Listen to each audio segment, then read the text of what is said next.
Hörmətli izləyicilər, Hacıkənd qəsəbəsindən kanalımıza daxil olan yeni bir məlumatda bildirilir ki, qəsəbə rəhbərliyinin göstərişi əsasında əhaliyə məxsus obyektlər yerlə yeksan edilir. Şikayətçi qeyd edir ki, Hacıkənd rəhbərliyi kənd cəmaatına divan tutur. Yəni, burada şəhid ailəsi var, veteran ailəsi var, qazilər var və az təminatlı ailələrin özləri üçün çörək pulu qazanmaq məqsədi ilə inşa etdiyi obyektlər tikilir, darmadağın edilir.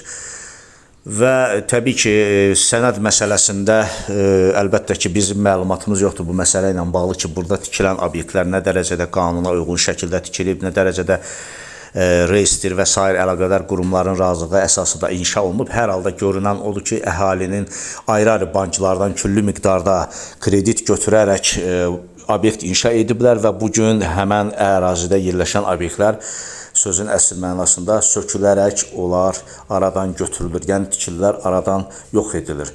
Buna görə də şikayətçilər əlaqədar qurumlara müraciət edirlər kanalımız vasitəsilə, dövlət qurumlarından və s. Bu işə cavabdeh olan qurumlardan kömək istəyirlər və deyirlər ki, bizim başqa əlacımız yoxdur. Biz yalnız bu obyektlər vasitəsilə 5-10 manat evimizə çörək pulu qazana bilirik, onları dağıtmağı, saxlamağını istəyirlər.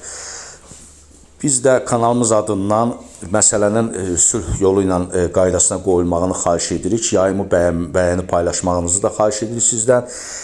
Bu məsələ ilə bağlı qarşı tərəfin, yəni bütün maraqlı tərəflərin də mövqeyini dərc etməyə hazırıq. Buyurun, münasibətinizi bildirin. Hələ ki, bu qədər məsələ diqqətimizdədir. Sağ olun, sağlıqla qalın.